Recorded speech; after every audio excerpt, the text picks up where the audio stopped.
Avis vascular center మన దేశంలోనే the best varicose vein hospital.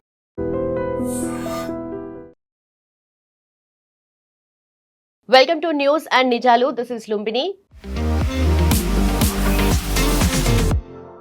So పార్లమెంట్లో ఎఫ్సిఆర్ఏ బిల్ ఇంట్రడ్యూస్ చేయడానికి ఆల్ సెట్. అంటే FCRA foreign contribution regulation act 2026. అయితే బేసిక్గా ఇది ఎందుకు వచ్చింది అండ్ దీని వెనక రీజన్స్ ఏంటి అండ్ ఇప్పుడు ఇంట్రడ్యూస్ చేస్తున్నారంటే ఏమన్నా ఇంకా ఏమైనా రూల్స్ని టైటన్ చేస్తున్నారా, ఇవన్నీ కూడా డిస్కస్ చేద్దాం. ఈ రోజు మనతో జాయిన్ అవబోతున్నారు senior journalist Suresh Kochattil sir మనతో పాటున్నారు. Let's talk to him. Hello sir, నమస్తే sir. Foreign contribution regulation act అనేది ఇప్పుడు 2026లో ఇప్పుడు మనకు లాగా క్లియర్గా ఎన్ఫోర్స్ చేయడానికి గవర్నమెంట్ ట్రై చేస్తుంది. అండ్ మోస్ట్ ఇంపార్టెంట్గా దీంట్లో మానిటర్స్ అంటే మనకు ఫారెన్ నేషన్స్ నుండి వచ్చే ఫండ్స్ని మానిటర్ చేయడానికి at the same time asset మేనేజ్మెంట్తో పాటు ట్రాన్స్ఫర్స్ మీద కూడా చాలా రూల్స్ అనేటివి టైటన్ చేస్తున్నారు అన్నట్టుగా అంటున్నారు. So what exactly is this sir? మనం ఫారిన్ ఈ రెగ్యులేషన్ అంటే కాంట్రిబ్యూషన్ రెగ్యులేషన్ యాక్ట్ అనేది 2010లో ఇది ఒకసారి మాడిఫై అయింది అన్నమాట పార్లమెంట్లో. It's an act of parliament. 2010లో ఎవరు ఉన్నారు? మన్మోహన్ సింగ్ గవర్నమెంట్ ఉన్నారు. సో న్యాచురల్లీ బీజేపీనో లేకుంటే మోదీ గారినో తప్పట్లేము, వాళ్ళు తీసుకొచ్చారండి. దీనికి కారణం ఏంటంటే చాలా మటుకు ఈ బయట నుంచి వచ్చే ఫండ్స్ ఇక్కడున్న ఎన్జిఓలు చాలా మటుకు మిస్యూజ్ చేశారు. సో దాన్ని అడ్డుకోవడానికి గవర్నమెంట్ తీసుకొచ్చిన ఒక చట్టం ఇది.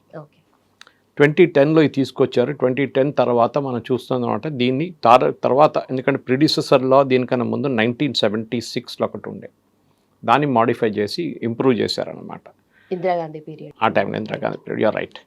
సో ఇది బేసిక్లీ దీని చట్టాలు ఏమంటుందంటే, దీని ఇంప్లిమెంటేషన్ ఏముంటుందంటే, దీని బ్రైబరీ స్కామ్ ఒకటి జరిగింది ఎఫ్సిఆర్ఏలో చాలా మటుకు. సిబిఐ ఎఫ్సిఆర్ఐ ఆఫీషియల్స్ ఎన్జిఓలు కుమ్మక్కై చేసిన పనులు 2022లో సిబిఐ రేడ్ చేసి వీళ్ళ మీద చట్టాలు తీసుకొచ్చారు. మన్మోహన్ సింగ్ గవర్నమెంట్ దీన్ని ఎందుకు తీసుకొచ్చారంటే దానికి కారణం ఒకటి ఉంది. Kudankulam nuclear power plant project వ్యతిరేకంగా పెద్ద ఒక క్యాంపెయిన్ నడిపించారు. అది మనం అనుకున్న ఇనిషియల్ అక్కడున్న లోకల్ ప్రజలు చేశారు. వాళ్ళకు రేడియేషన్ కన్సర్న్స్ ఉంటుంది, ఇది న్యూక్లియర్ పవర్ ప్లాంట్ వస్తే మాకు ప్రాబ్లం ఉంటుంది అది ఇది అని చెప్పేసి. కానీ చేపించిందంతా చర్చ్ వాళ్ళు. దాని వెనుక పాలిటిక్స్ ఉండే. ఎందుకంటే యుఎస్ గవర్నమెంట్కి ఏం కావాలంటే మనం వాళ్ళ వైపు నుంచి వాళ్ళ దగ్గర నుంచి కొనాలని వాళ్ళకు ఒక ఇది ఉండే, ఏముండే న్యూక్లియర్ పవర్ ప్లాంట్ వాళ్ళు ఎస్టాబ్లిష్ చేయాలి, వాళ్ళు స్థాపించాలి. ఎందుకంటే this is a 6-part plant అన్నమాట. దాంట్లో 3 సెటప్ అయినా ఇంకా 3 సెటప్ కావాల్సి. తో కూడంకులం వ్యతిరేకంగా చేస్తే క్యాంపెయిన్ చేసి రష్యాని ఎక్కడి నుంచి తరిమి కొడితే Russia is going to build it. మేము అంటే వెస్టింగ్ హౌస్ కానీ మిగతా యుఎస్ కంపెనీ వాళ్ళు ఇండియాకి టెక్నాలజీ అమ్మగలరు, వాళ్ళు సెటప్ చేస్తారు ప్లాంట్. చాలా పెద్ద ఘర్షణ జరిగింది, కొంత పోలీస్ ఫైరింగ్ జరిగింది, కొంతమంది చనిపోయారు. తర్వాత గవర్నమెంట్ తెలిసిపోయిందంటే ఇది నడిపించిందంతా చర్చ్ వాళ్ళు. వాళ్ళ వెనక నిల్లి డబ్బులు పెట్టి మనుషులు తీసుకొచ్చి క్యాంపెయిన్ నడిపించి దీన్ని వ్యతిరేకించడానికి ట్రై చేశారు.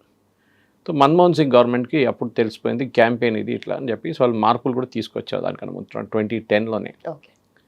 తర్వాత మనకు తెలిసింది స్టెర్లైట్ అని చెప్పి ఇంకో కంపెనీ తూతుకుడిలో తమిళనాడులో కాపర్ ప్లాంట్ వేదాంత గ్రూప్ వాళ్ళది సెటప్ చేసి స్టార్ట్ చేసిన తర్వాత దాన్ని కూడా అడ్డుకున్నారు. అక్కడ కూడా పెద్ద క్యాంపెయిన్ నడిచింది దాని వ్యతిరేకంగా. ఈ తూతుకుడిలో ఉన్న ఈ స్టెర్లైట్ క్యాంపెయిన్ ఎందుకు నడిచిందంటే చైనా దీని వెనుక ఉన్నారు త్రూ మెనీ అదర్ ఆర్గనైజేషన్. వాళ్ళ ఫ్రంటల్ కమ్యూనిస్ట్ ఆర్గనైజేషన్స్ని వాడుకొని చర్చ్ని ఇన్ఫ్లుయెన్స్ చేసి మళ్ళీ ఇదే గొడవ చేశారు వాళ్ళు. స్టెర్లైట్ బంద్ చేసేసారు. యాక్చువల్లీ పొల్యూషన్ నార్మ్స్ కానీ అది మీట్ కాలేదని చెప్పి సుప్రీంకోర్టు దాని వ్యతిరేకంగా ఒక పెటిషన్ వచ్చినప్పుడు వాళ్ళు బ్యాన్ చేసేసారు. అప్పుడు దాకా మనం ఇనీషియల్ స్టేజ్లో మనం ఇంపోర్ట్ చేస్తుండే కాపర్ మన దేశానికి. అండ్ కాపర్ అనేది ప్రతి దాంట్లో వాడుకుంటాం, ప్రతి ఎలక్ట్రానిక్ ఐటెంలో ఉంటుంది, ఈవెన్ హౌస్ హోల్డ్ ఐటమ్స్లో మీకు కనిపిస్తుంది, కాపర్ వెసల్స్ కనిపిస్తుంది మీకు.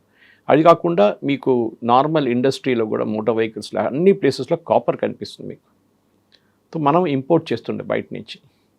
కానీ స్టెర్లైట్ సెటప్ చేసిన తర్వాత మనం ఎక్స్పోర్ట్ చేయడం మొదలుపెట్టాం. అంటే మనకున్న కెపాసిటీ సరిపోయింది, మనకున్న డిమాండ్ సరిపోయిన తర్వాత ఎక్స్పోర్ట్ చేయడం మొదలుపెట్టారు. ఆ మార్కెట్ చైనాని కొట్టారు ఇమ్మీడియట్గా వెళ్ళి. చైనాకే పెద్ద ప్రాబ్లం అయిపోయింది, చైనా అండ్ పాకిస్తాన్. ఎందుకంటే పాకిస్తాన్ వీళ్ళకు రా మెటీరియల్ సప్లై చేస్తుండే చైనాకి. సో ఇది ఎట్లయినా అడ్డుకోవాలని చెప్పి దీన్ని క్యాంపెయిన్ నడిపించారు, స్టెర్లైట్ క్లోజ్ చేయించారు. స్టెర్లైట్ క్లోజ్ చేసిన తర్వాత India is now a net importer of copper. మనం మళ్ళీ ఇంపోర్ట్ చేసుకుంటాం. ఎవరి దగ్గర నుంచి? చైనా దగ్గర నుంచి.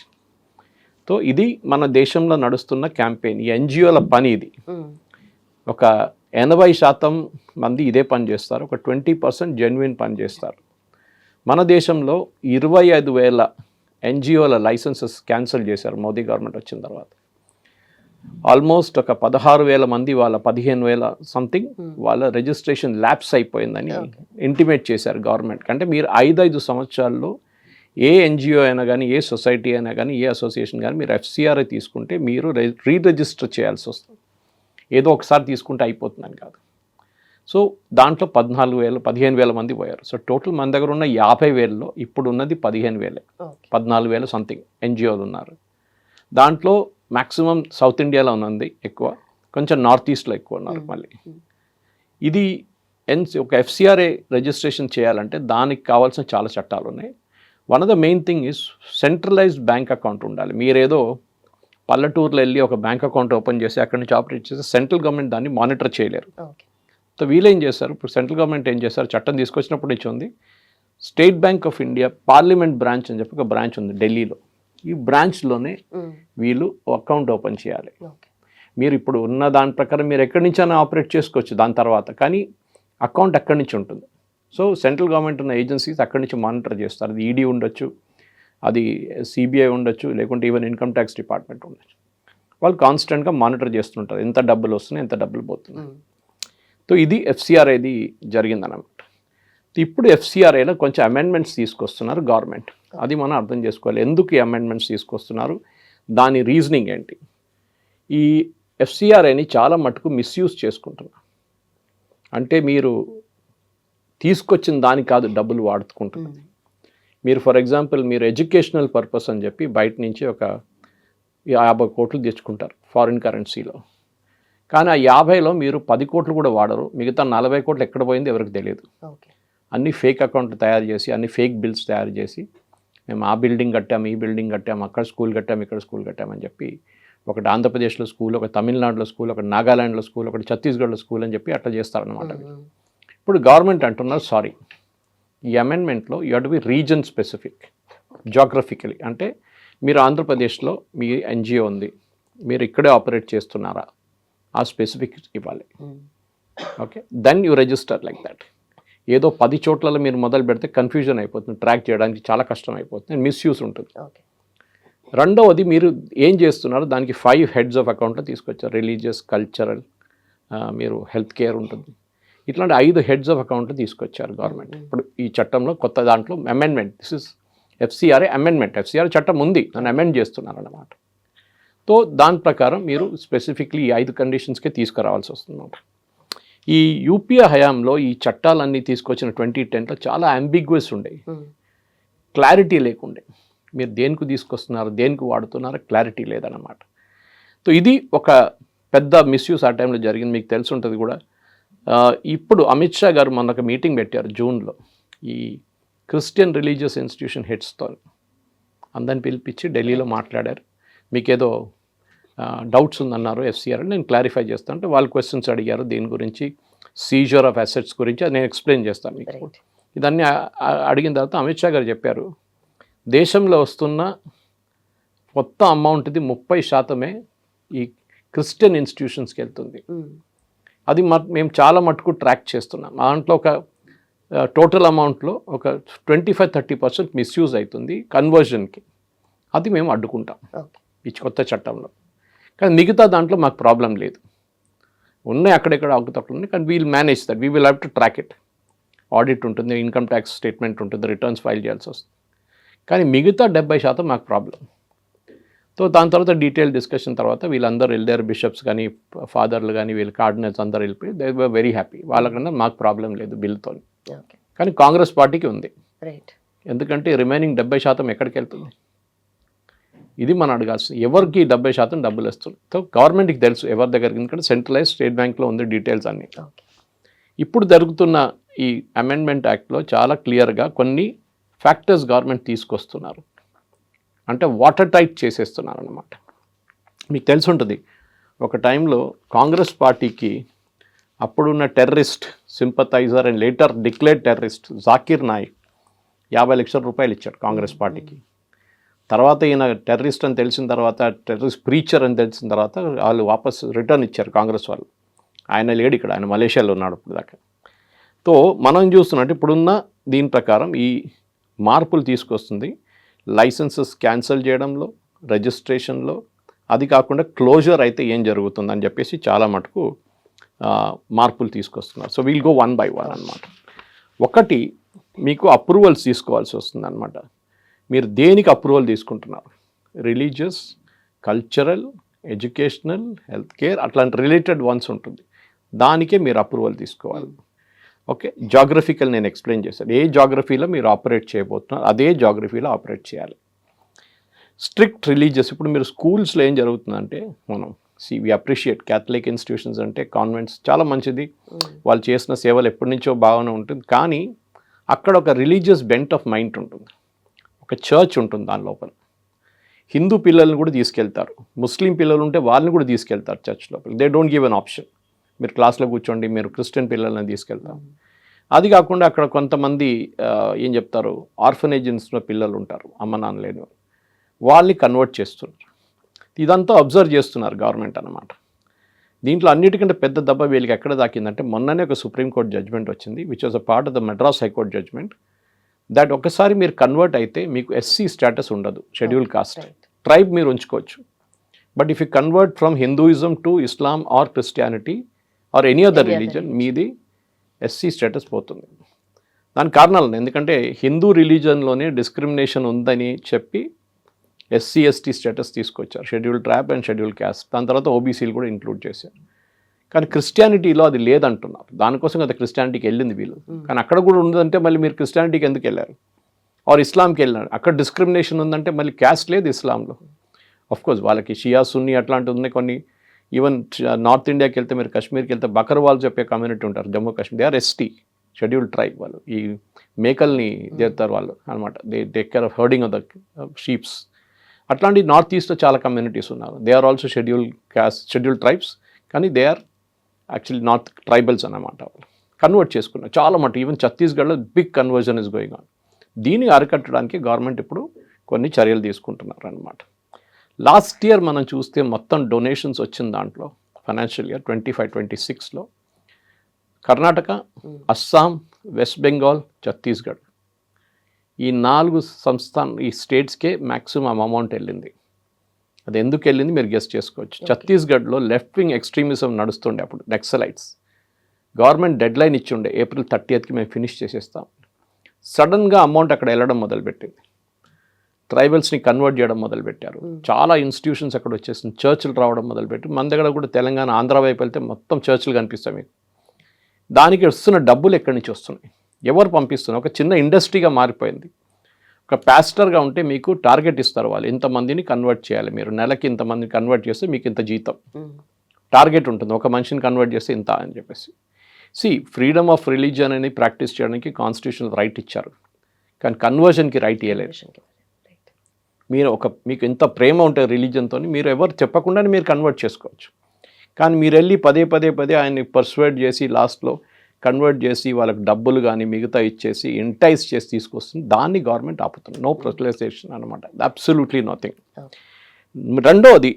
మూడోది అని చెప్పొచ్చు మనం, strict religious and educational cultural limits. మీరు ఒక స్కూల్లో ఒక ప్లే ఆర్గనైజ్ చేశారు, దాంట్లో మీరు రిలీజియస్ కానటేషన్స్ తీసుకొస్తే దాన్ని ఆపేస్తారు. It should not be done అన్నమాట. నో కన్వర్షన్, నేను ఆల్రెడీ చెప్పాను. No political classes. మీరు మీ స్కూల్ నడిపిస్తున్నారు, కాలేజ్ నడిపిస్తున్నారు, అన్నీ చేస్తున్నారు, ఆర్ ఈవెన్ సండే క్లాస్ నడిపిస్తున్నారు, దాంట్లో మోదీ గారిని తిట్టడమో, గవర్నమెంట్ని తిట్టడమో, any government for that matter, Modi government అని లేదు, స్టేట్ గవర్నమెంట్ ఉండొచ్చు, ఇక్కడున్న కాంగ్రెస్ గవర్నమెంట్ తిట్టడం, లేకుంటే తమిళనాడులో ఉన్న జోసెఫ్ స్టాలిన్ గవర్నమెంట్ తిట్టడం, ఏమైనా ఉండొచ్చు. Okay, Joseph Vijay sorry. So ఇట్లాంటి దాంట్లో చాలా మటుకు గవర్నమెంట్ స్ట్రిక్ట్ తీసుకొచ్చారు క్లాజెస్. No ideological content. మీరు ఐడియాలజీని మళ్ళీ తీసుకురాకూడదు దీంట్లో, స్కూల్స్ కానీ ఎడ్యుకేషనల్ ఇన్స్టిట్యూషన్స్లో. చాలా మటుకు టైట్ ఫైనాన్షియల్ కంట్రోల్స్ పెట్టారు. Audit, filing of returns if required. దాని తర్వాత చాలా ఇంపార్టెంట్ అంటే రెస్ట్రిక్షన్స్ పెట్టారు. వీళ్ళు ఏం చేస్తారు, ఎగ్జాంపుల్ ఇస్తాను మీకు. వీళ్ళు బయట నుంచి 10 కోట్లు తెచ్చుకుంటారు, తెచ్చుకొని దాంట్లో ఒక 30% వాడతారు. కానీ బయట పేపర్లు ఏం చూపిస్తారంటే మేము 90% వాడేసాం, మాకు నెక్స్ట్ ఇన్స్టాల్మెంట్ కావాలని చెప్పి మళ్ళీ ఎఫ్సిఆర్ఏ వాళ్ళు యూఎస్లో చాలామంది ఉన్నారు రెడీ డొనేట్ చేయడానికి, రైట్. వాళ్ళ దగ్గర నుంచి తెచ్చుకుంటారు. కానీ ఈ అమౌంట్ ఇక్కడ ఉంది, ఓకే, ఆ అమౌంట్ వాడలేదు ఇంకా. సో గవర్నమెంట్ అంటున్నారు 75% మీకు వచ్చిన డబ్బులు ఫస్ట్, దాన్ని వాడిన తర్వాతనే మీరు నెక్స్ట్ ఇన్స్టాల్మెంట్కి అప్లై చేయొచ్చు. Okay. Okay, and 10 lakhs you have to use in 2 years minimum. మీరు డబ్బులు తీసుకెళ్ళి బ్యాంకులో పెట్టడం కాదు, మిగతా ఇక్కడ ఎఫ్డీలో పెట్టడం కాదు, కోఆపరేటివ్ బ్యాంక్స్లో పెట్టడం కాదు. మీరు 10 లక్షలైనా మీ అమౌంట్ మినిమం 2 yearsలో వాడాల్సి వస్తుంది, 2 financial yearsలో. ఓకే, ఇన్స్టాల్మెంట్ రెస్ట్రిక్షన్ మీకు చెప్పాను. ఇప్పుడు అసెట్ సూపర్విజన్, ఇక్కడే పెద్ద గొడవ నడుస్తుంది. ఏం జరుగుతుందంటే మీరు ఒక ఎన్జిఓ స్టార్ట్ చేస్తారు, ఓకే, స్టార్ట్ చేసి 5 సంవత్సరాలు కదా పీరియడ్, దాని తర్వాత మీరు రిన్యూ చేయరు దాన్ని, you allow it to lapse. Okay. మీరు వచ్చిన డబ్బులతోని మీరు ఒక చర్చ్ కట్టుకున్నారు, స్కూల్ కట్టుకున్నారు, కొన్ని బిల్డింగ్స్ కట్టుకున్నారు, దాంతో ఒక 10 కార్లు కొనుక్కున్నారు, 5 బస్సులు కొనుక్కున్నారు, అన్నీ చేస్తారు. ఇప్పుడు మీరు ఈ ల్యాప్స్ అయినప్పుడు ఏమైపోతుందంటే ఈ ప్రాపర్టీ అంతా ఎవరిది ఉందో వాళ్ళకి వెళ్ళిపోతుంది, ఓకే, ఇండివిజువల్కి. ఎన్జిఓ పేరు మీద ఉంటుంది కానీ ఎన్జిఓ లేదు కదా. లేదు. ఆర్ వాట్ ఈ does smartly is he or she, వాళ్ళు ఈ ప్రాపర్టీ ల్యాప్స్ అయిన తర్వాత ఇమీడియట్లీ అమ్మేసుకుంటారు. ఓకే. ఒకరిని పిలిచి చెప్తారు, అదే రెడీమేడ్ స్కూల్ ఉంది ఒకటి కొనుక్కొని నా దగ్గర నుంచి ఇంత 5 కోట్లు 10 కోట్లు ఇచ్చేసి తీసుకోండి, మీరు ల్యాండ్ ఉంది అంత ఉందని చెప్పి. కానీ మీరు దేనికి తీసుకొచ్చారు? అది స్కూల్ నడిపించడానికి తీసుకొచ్చారు, మీ పేరు మీద, అంటే మీ ఎన్జిఓ పేరు మీద నడిపించడానికి తీసుకొచ్చారు. మళ్ళీ మీరు ఎట్లా మిస్యూజ్ చేస్తారు? దాన్ని గవర్నమెంట్ క్రాక్ డౌన్ చేస్తున్నారు. నో, అట్లా చేస్తే మీరు 5 సంవత్సరాల తర్వాత మీ ఎన్జిఓ ల్యాప్స్ అయితే and you are not renewing it, ఆ ప్రాపర్టీ మీరేమేమి ఉందో మీ పేరు మీద it will go to designated authority. అది సెంట్రల్ లెవెల్ ఉంటుందా, స్టేట్ లెవెల్లో ఉంటుందా, బిల్ వచ్చిన తర్వాతనే మనకు తెలుస్తుంది క్లియర్గా. ఇప్పుడైతే మనకు బిల్ చూడలేదు మనం, కానీ బ్రాడ్ కాంటియోస్ ఇది ఉందని తెలుసు. సో ఈ డెసిగ్నేటెడ్ అథారిటీ మీద వీళ్ళు గొడవ చేస్తున్నారు. ఎందుకంటే చాలా మటుకు బ్రిటిష్ టైం నుంచి ఎస్పెషలీ క్రిస్టియన్ ఇన్స్టిట్యూషన్స్లో ఈ ప్రాపర్టీ అంతా అయోమయంగా ఉంది కంప్లీట్గా. ఇప్పుడు మీరు సికింద్రాబాదే తీసుకోండి, it was Bolarum was Alwal Bolarum, ఆ ఏరియా అంతా బ్రిటిష్ కంటోన్మెంట్ ఉండే, బ్రిటిష్ ఆర్మీ ఉండేది. విన్స్టన్ చర్చిల్ కూడా ఉన్నారు, ఈ స్టేడియా ఫర్ ఇయర్ ఇన్ బొలారం. ఆ టైంలో ఈ వాజ్ సబ్ లెఫ్టినెంట్ అప్పుడు ఆర్మీలో.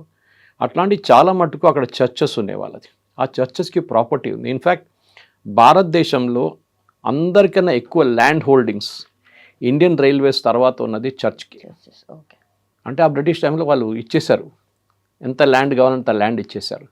కానీ ఇప్పుడు ఏమైందంటే వీళ్ళ నడిమిట్లోనే డివిజన్స్ రావడం మొదలుపెట్టింది. There is Catholic, there is Methodist, okay, there is Protestant, Jehovah's witnesses, అట్లా కేరళలో మార్థోమా, జేకోబైట్, సిరియన్, చాలా మటుకు ఫ్యాక్షన్స్ ఉన్నాయన్నమాట. సో వీళ్ళు కూర్చున్న వీళ్ళ దగ్గర ఉన్న ల్యాండ్ హెస్ బికమ్ బంగారం. సో దాని గురించి గొడవ నడుస్తుంది అన్నమాట వాళ్ళ నడిమిట్లోనే. ఓకే, ఒక చర్చ్ వాళ్ళు ఇంకో చర్చ్ వాళ్ళకి రానియట్లేదు. కేరళలో మార్థోమా చర్చ్ వెంట supreme court all the way, Jacobite and Syrian Marthoma, అది ఒక పెద్ద కేసు నడిచింది అనమాట. సో గవర్నమెంట్ ఏమన్నారు, sorry, you will have to, if you close your NGO, ఆ అసెట్ సెంట్రల్ అథారిటీకి వస్తుంది. దాని క్లారిటీ మనకు బిల్ వచ్చిన తర్వాతనే వస్తుంది. ఎవరు ఉంటారో సెంట్రల్ అథారిటీలో, ఎవరు అడ్మినిస్ట్రేట్ చేస్తారా ప్రాపర్టీని, రేపు ఒక స్కూల్ టేక్ ఓవర్ చేస్తే వాళ్ళు నడిపిస్తారా, లేకుంటే వాళ్ళు ఇంకొకరిని పిలిచి ఆ స్కూల్ వాళ్ళకి అప్పగిస్తారా అని మనకు తెలియాలన్నమాట. ఇది next. The other thing that we need to understand is, ఈ డోనర్స్ నీకు ఒక federation of churches of north America అని చెప్పి ఎవరో మీకు డొనేట్ చేస్తారు, ఒక 10 కోట్లు 20 కోట్ల రూపాయలు. ఎవరు వీళ్ళు? They are only a front. Right. వాళ్ళ వెనక వాళ్ళకి డబ్బులు ఎవరు ఇచ్చారు ఇది మనకి ఇప్పుడు దాకా తెలియదు. We note never ask that. కానీ కొత్త చట్టంలో మీకు ఎవరు ఆఫ్ దట్ చర్చ్ వాళ్ళకు మీకు ఇచ్చిన డొనేషన్, వాళ్ళకి ఎవరు ఇచ్చారు డొనేషన్ మాకు తెలియాలి. వాళ్ళ ఆరిజిన్ కూడా తెలియాలి. రాకెఫెల్లర్ ఫౌండేషన్ ఇచ్చారా, ఫోర్డ్ ఫౌండేషన్ ఇచ్చారా, లేకుంటే ఇట్లాంటి జాకీర్ నాయక్ వాళ్ళంటే ఇచ్చారా ఇస్లామిక్ ఇన్స్టిట్యూషన్స్కి, అది మాకు తెలియాలి. మీకు ఖత్తర్ నుంచి డబ్బులు వచ్చినాయి, ఎవరు ఇచ్చారు ఖత్తర్ నుంచి? We want to know who gave the money. ఒక మాస్క్ కట్టడానికో ఒక మద్రసా స్టార్ట్ చేయడానికి ఎవరు ఇచ్చారో డబ్బులు. దట్ అల్టిమేట్ డోనర్ ఇవాళ దాకా హిడెన్ ఉంది. ఇప్పుడు అల్టిమేట్ డోనర్ ఎవరైనా తెలిసిపోతుంది అనమాట. ఇంకోటి పబ్లికేషన్ ట్రాకింగ్. వీళ్ళు ఏం చేస్తారంటే చాలా మటుకు న్యూస్ పేపర్స్ని స్పాన్సర్ చేస్తారు. ఫర్ ఎగ్జాంపుల్ కేరళలో దీపిక అని ఉంది, it is run by the church news paper, regular news paper, daily news paper. అట్లనే ఈవెన్ ఇస్లామిస్ట్ వాళ్ళకు కూడా న్యూస్ పేపర్ ఉంది, చంద్రిక అని చెప్పేసి. కానీ వాళ్ళు చెప్తే మాట్లాడుతున్నప్పుడు వాళ్ళు అంటారు మేము సెక్యులరు అది ఇది అంటారు, కానీ వాళ్ళ అజెండా ఒకటే. అది కాకుండా వీళ్ళు చాలా మటుకు మ్యాగజైన్ స్పాన్సర్ చేస్తారు. దాంట్లో చాలా మటుకు గవర్నమెంట్ వ్యతిరేకత ఆర్టికల్స్ కానీ మిగతా దాన్ని పబ్లిష్ చేస్తారు. వీళ్ళు వెబ్సైట్స్ మెయింటైన్ చేస్తారు. వీళ్ళు సోషల్ మీడియా హ్యాండిల్స్ మెయింటైన్ చేస్తారు, ఒక క్యాంపెయిన్ నడిపిస్తారు. ఇప్పుడు కూడం కులం లాంటిది చాలా మటుకు ఇప్పుడు కాక్రోచ్ జనతా పార్టీ ప్రొటెస్ట్ అంటే మీరు చూస్తుంటే చాలా మటుకు సోషల్ మీడియా హ్యాండిల్స్లో వస్తుంటాయి. These are all sponsored by these people. ఆ జీతం ఇచ్చి వాళ్ళకి డబ్బులు ఇచ్చి నడిపిస్తున్న క్యాంపెయిన్ ఉంటుంది. సో గవర్నమెంట్ ఏమంటున్నారంటే you have to report all your social media handles. నాకు సంబంధం లేదని చెప్పకండి, మీరు డబ్బులు ఇస్తున్నారు రేపు తెలిస్తే అంతే సంగతి, పనిష్మెంట్ ఉంటుంది. News paper, magazine, any printed matter, online, offline, social media, digital media మొత్తం డిస్క్లోజ్ చేయాలి. ఇప్పుడు దాకా అది లేకుండా చట్టంలో. సో ఈ అమెండ్మెంట్లో అది కూడా వస్తుంది. అండ్ ఇన్వెస్టిగేషన్, సెంట్రలైజ్డ్ ఇన్వెస్టిగేషన్, ఇప్పుడు దాకా స్టేట్ లెవెల్ ఇన్వెస్టిగేషన్ కాకుండా సెంట్రల్ లెవెల్ నుంచి ఇన్వెస్టిగేషన్ ఉంటుంది. దాంట్లో క్లియర్గా సెంట్రల్ గవర్నమెంట్ వాళ్ళ సిబిఐ ఉండొచ్చు, ఇంకెవరైనా ఉండొచ్చు, ఈడీ ఉండొచ్చు, దే విల్ ఇన్వెస్టిగేట్, వాళ్ళు పెనల్టీ వాళ్ళు డిసైడ్ చేస్తారు. రేషనలైజ్ చేశారు పెనల్టీస్ని అంతా. అంటే ముందు ఒక్కొక్క స్టేట్కి ఒక్కొక్క రూల్, ఒక్కొక్క టైంలో ఒక్కొక్క అమెండ్మెంట్లో ఒక్కొక్క చట్టం వచ్చినప్పుడు, ఇప్పుడు మీరు అమౌంట్ మిస్యూజ్ చేస్తే 30% ఆఫ్ ద అమౌంట్ మిస్యూజ్ చేస్తుంది గవర్నమెంట్ పెనల్టీగా పెడతారు, or 1 lakh whichever is higher. Okay, అంటే మినిమం 1 lakh అని ఉంటుంది పనిష్మెంట్ మీకు. ఇంప్రిజ్మెంట్ దీనికన్నా ముందు 5 సంవత్సరాలు ఉండే, అది తగ్గించి 1 year చేశారు. అది మంచిదే కదా, వీళ్ళు అప్రిషియేట్ చేయాలి. కానీ దాని మీద కూడా గొడవ చేస్తుంటారు వీళ్ళు. ఇదన్నీ చట్టాలు తీసుకొచ్చిన అమిత్ షా గారు ఇప్పుడు దాన్ని ప్రజెంట్ చేయబోతున్నారు. బహుశా మండే రోజు it might come to parliament and it requires a simple majority. 2/3 majority అక్కర్లేదు. ఉమెన్స్ రిజర్వేషన్ బిల్లో డీలిమిటేషన్ పార్ట్ ఉండే చూడండి, దాట్ కాన్స్టిట్యూషన్ 2/3 మెజారిటీ కావాలి దానికి. దీనికి సింపుల్ మెజారిటీ పాస్ అయిపోతుంది లోక్సభలో, రాజ్యసభలో ఏ ఇష్యూ ఉండదు. గవర్నమెంట్ ఇదంతా ఎందుకు తీసుకొస్తున్నాడు, దేనికన్నా ముందు ఒక పెద్ద ప్రాజెక్ట్ ఉండే క్రిస్టియన్ ఇన్స్టిట్యూషన్స్ యుఎస్ నుంచి, కాల్డ్ ప్రాజెక్ట్ జోషువా, కన్వర్షన్ కోసం. వాళ్ళు ఏమన్నారంటే భారతదేశాన్ని ఇక్కడ ఉన్న వాళ్ళకి కల్చర్ లేదు, వీళ్ళకి మాట్లాడడం తెలియదు, వీళ్ళకి టాయిలెట్ ఎటికెట్స్ లేదు, వీళ్ళకి ఏం లేదు, మనం నేర్పిద్దాం వీళ్ళని, they are all jungle like type, వాళ్ళని మనం క్రిస్టియన్ దాంట్లో తీసుకొచ్చి ప్రాజెక్ట్ జోషువా అని చెప్పి we will educate and make it like America అని చెప్పి ఆ ప్రాజెక్ట్ని తర్వాత గవర్నమెంట్ పట్టుకున్నారు. వాళ్ళు ఎవరెవరు ఆర్గనైజ్ చేశారు, చాలామందిని అరెస్ట్ చేయడం జరిగింది, వాళ్ళని డిస్బ్యాండ్ చేయడం కూడా జరిగింది. కానీ రీసెంట్లీ ఇంకొక స్కామ్ బయటకు వచ్చింది. It was called project Timothy. Timothy project. దాంట్లో ఏం జరిగిందంటే అమెరికా నుంచి 1000 డెబిట్ కార్డులు ఒక అమెరికన్ బ్యాంక్ పేరు మీద భారతదేశానికి వచ్చింది. 1000 డెబిట్ కార్డులు ఇక్కడ వచ్చి అన్ని స్టేట్స్లో ఈ కార్డు డిస్ట్రిబ్యూట్ అయింది. అది గవర్నమెంట్కి ఎట్లా తెలిసిందంటే గుజరాత్లో ఒక ఇన్సిడెంట్ జరిగింది. అక్కడ ఒక పూజారి ఉండే టెంపుల్లో, ఆయన ఒకరోజు చూస్తే ఇది లేదు, టీకా లేదు, ఏం లేదు, క్రాస్ వేసుకుని తిరుగుతున్నారు పూజారి. సో డౌట్ వచ్చింది పక్కన, ఏంట్రా నిన్నదాకా పూజారి ఉన్నాడు ఇప్పుడు ఏమైందంటే క్వశ్చన్ చేస్తే నేను రథం మార్చుకున్నాను. వచ్చా ఓకే ఫైన్, మీ చాయిస్ మీద అని చూస్తే వాళ్ళ కొడుకు మొన్నదాకా స్కూటర్ మీద తిరుగుతున్నాడు, కార్లో తిరుగుతున్నాడు ఇప్పుడు. ఏమనంటే నేను చదువుకుంటున్నా అంటాడు, ఏది కాలేజీలో చదువుకుంటున్నాడు వాడు, ఏది థియాలజీ, ఇన్ క్రిస్టియన్ థియాలజీ గురించి, అంటే వాడు కూడా మారిపోయాడు. సో వీళ్ళు బ్యాక్గ్రౌండ్ ఇన్వెస్టిగేట్ చేస్తే వాడికి బ్యాంక్ అకౌంట్లో ప్రతి నెల 2,50,000 రూపాయలు వచ్చి పడుతుంది. అది కాకుండా ఈ కారు ఇదంతా వాళ్ళకి ఇచ్చారు. చదువుకుంటున్నాడు, స్టూడెంట్ థియాలజీ. అక్కడి నుంచి ఇన్వెస్టిగేషన్ మొదలు పెడితే ఈ 1000 కార్డులు ట్రాక్ చేశారు అక్రాస్ ద కంట్రీ. ఇదే ఒకటే బ్యాంక్, యుఎస్ బ్యాంక్ నుంచి 1000 కార్డులు ఇండియాలో సర్క్యులేట్ అవుతుంది. ఒకటే పేరు మీద సుభాష్ కుమార్ మీద ఉన్నది 1000 కార్డులు తయారు చేసి డిస్ట్రిబ్యూట్ చేసి, కొంతమంది ₹1,00,00,000 విత్డ్రా చేస్తున్నారు, కొంతమంది 50 లక్షలు విత్డ్రా చేస్తున్నారు, కొంతమంది 10 లక్షలు విత్డ్రా చేస్తున్నారు. అన్నీ ఒకటేసారి కాదు. ఇప్పుడు ₹1,00,00,000 మీరు విత్డ్రా చేయాలంటే మీకు ప్రాబ్లం అవుతుంది. So they withdraw in installments అనమాట, ఏటీఎంకి వెళ్ళి. సో అట్లాంటి ఏటీఎం విత్డ్రాల్స్ జరిగింది. సో దానికి ఎందుకు చేశారంటే ఎఫ్సిఆర్ఏని సర్కమెంట్ చేయడానికి చేశారు వీళ్ళు. ఎఫ్సిఆర్ఏని వీళ్ళు ఏం చెప్తారు, ఒక బైపాస్ చేయడానికి చేశారు. ఎందుకంటే ఎఫ్సిఆర్ఏ నుంచి వచ్చి మీరు ట్రాక్ చేస్తారు, దీనికి ట్రాకింగ్ లేదు. సో ఇదొక పెద్ద స్కామ్గా మారిపోతుంది ఇప్పుడు. ఎందుకంటే ఎఫ్సిఆర్ అంటే లీగల్ రూట్లో యాక్చువల్ పేమెంట్ వస్తుంది, ఆ పేమెంట్ని మీరు ట్రాకిల్ చేస్తారు. ఫర్ ఎగ్జాంపుల్ దీంట్లో ఈ 30% క్రిస్టియన్ ఇన్స్టిట్యూషన్ చెప్పాను చూడండి, మిగతా 70%లో ఒక ట్రాన్సాక్షన్ 2-3 ట్రాన్సాక్షన్ ట్రాక్ చేస్తే ఈ తిమోతి ఇనిషియేటివ్ కింద వచ్చింది. Because it's also part of Christian this one. ఆ పేమెంట్స్ బంగ్లాదేశ్కి వెళ్ళింది. 3 బంగ్లాదేశ్ నుంచి 3 కార్డులు ఆపరేట్ అయినాయి. ఈ అమౌంట్ ఛత్తీస్గఢ్కి వెళ్ళిన అమౌంట్ కూడా బంగ్లాదేశ్కి వెళ్ళిన తర్వాత, ఎందుకు బంగ్లాదేశ్, వెస్ట్ బెంగాల్కి వెళ్ళిన అమౌంట్ బ్యాంక్ నుంచి ట్రాన్స్ఫర్ అయింది, బంగ్లాదేశ్ నుంచి అది మన వెస్ట్ బెంగాల్ నుంచి విత్డ్రా చేసి బంగ్లాదేశ్కి పంపిస్తున్నారు, పట్టుకున్నారు. బంగ్లాదేశ్కి ఎందుకు పంపిస్తున్నారని తర్వాత ఇన్వెస్టిగేటివ్ ఏజెన్సీ మమతా బెనర్జీ టైంలో జరిగింది. దెన్ దే ఫౌండ్ అవుట్ అక్కడ నుంచి జమైతే ఇస్లామీ లాంటి ఆర్గనైజేషన్ మళ్ళీ భారతదేశంలో టెర్రర్ నడిపించడానికి, టెర్రర్ అవుట్ఫిట్ స్పాన్సర్ చేయడానికి ఆ డబ్బులు మళ్ళీ ఇండియాకి పంపిస్తున్నారు రిటర్న్. సో దీన్ని కూడా గవర్నమెంట్ టైట్ చేసేసారు ఇప్పుడు. ఇది మీరు ఫారిన్ ఫండ్స్ తీసుకురండి, ఎవరు వద్దన్నట్లేదు, కానీ మీ మీద ఎంత ప్రేమ పెట్టుకొని బయట నుంచి పంపిస్తున్న వాళ్ళు ఎందుకు పంపిస్తున్నారో అర్థం చేసుకోవాలి ఫస్ట్. మీరు ఒక స్కూల్ కడుతున్నారో, లేకుంటే ఒక ఆర్ఫనేజ్ కడుతున్నారో, లేకుంటే ఒక elderly home, old age home కడుతున్నారో ఎవరు అబ్జెక్ట్ చేయరు. కానీ వీళ్ళేం చేస్తారంటే ఫస్ట్ ఫర్ ఎగ్జాంపుల్ లుమిని వీళ్ళు చర్చ్ కడతారంటారు, 5 కోట్లు అంటారు దాని కాస్ట్ కన్స్ట్రక్షన్, 10 కోట్లు బయట నుంచి తెచ్చుకుంటారు. చర్చ్ అయితే కడతారు, దాని తర్వాత ఏం చేస్తారు, దాని పక్కన లేకుంటే కొంచెం దూరంలో మంచి ఇల్లు కట్టుకుంటారు పెద్ద. ఎందుకురా ఇల్లు అంటే ఇది మా ఫాదర్కి ఉండడానికి ఇల్లు అంటారు. చూస్తే ఆయన అక్కడ ఉండడు, ఆయన ఇంకా కూడా ఉన్నారు. ఈ ఇంట్లో ఈయన ఉన్నాడు, ఎవరు ఎన్జిఓ హెడ్ అక్కడ ఉంటాడు. తర్వాత ఇంకా 3 ఇల్లు కట్టుకుంటాడు. ఎవరికి అంటే ఇదంతా మా వీళ్ళు చర్చ్లో ఉన్న వాళ్ళు ఉన్నారు కదా, వాళ్ళు ఇక్కడ ఉంటారు. చూస్తే వీళ్ళు రిలేటివ్స్ ఉన్నారు అక్కడ, ఇదే డబ్బులు. తర్వాత చూస్తే 2 మర్సిడీస్ బెన్స్, ఒక BMW వస్తుంది. ఇదంటే ఇది మా ఫాదర్కి తిరగడానికి కావాలి. మీ ఫాదర్ మెర్సిడీస్లో తిరుగుతారా, ఇంకా చిన్న కార్లు ఏం దొరకలేదా ఇది.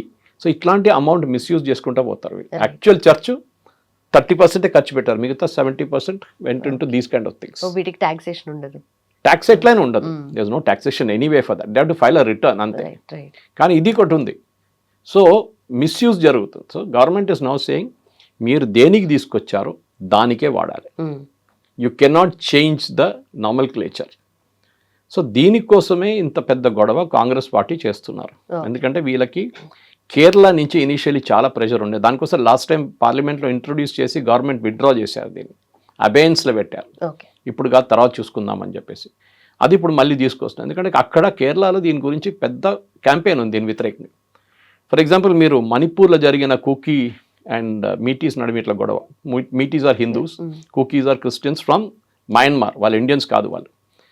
వాళ్ళ నడుమ ఇట్లా గొడవ జరిగింది. మీకు తెలిసిన చర్చ్ తగలబెట్టారు, అది ఇదని చెప్పి పెద్ద గొడవ జరిగింది.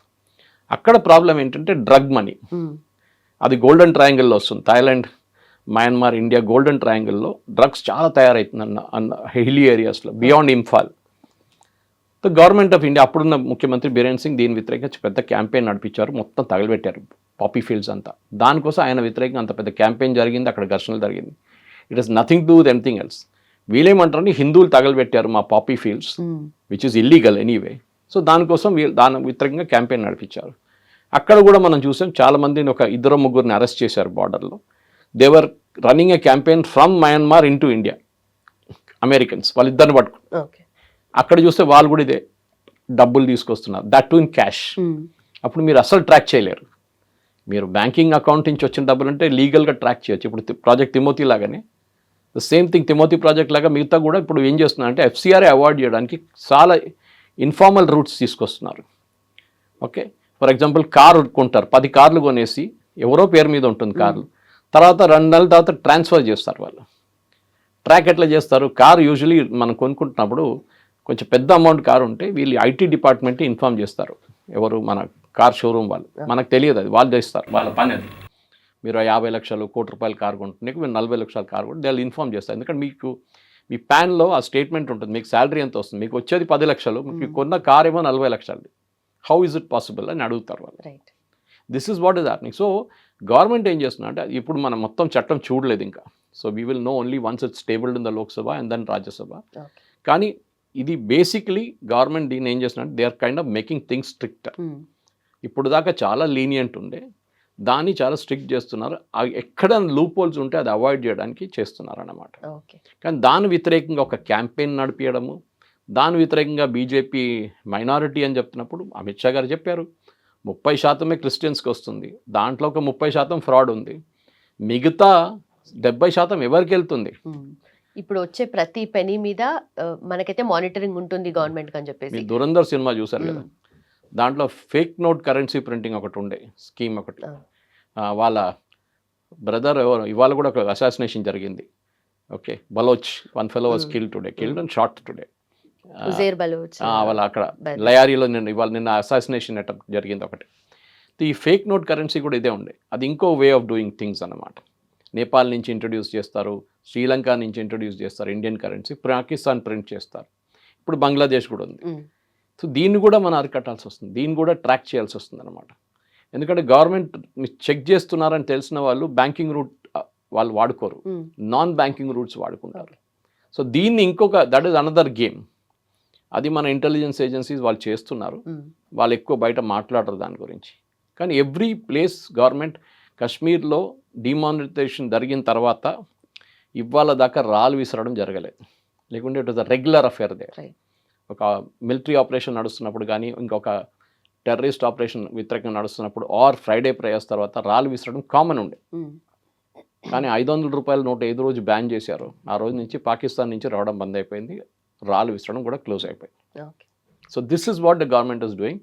మనం చూద్దాం, ఇంకా బిల్ ప్రజెంట్ చేసిన తర్వాత దాని ఇంకా చాలా మటుకు డీటెయిల్స్ బయటకు వస్తుంది. Correct. Then we can debate this further.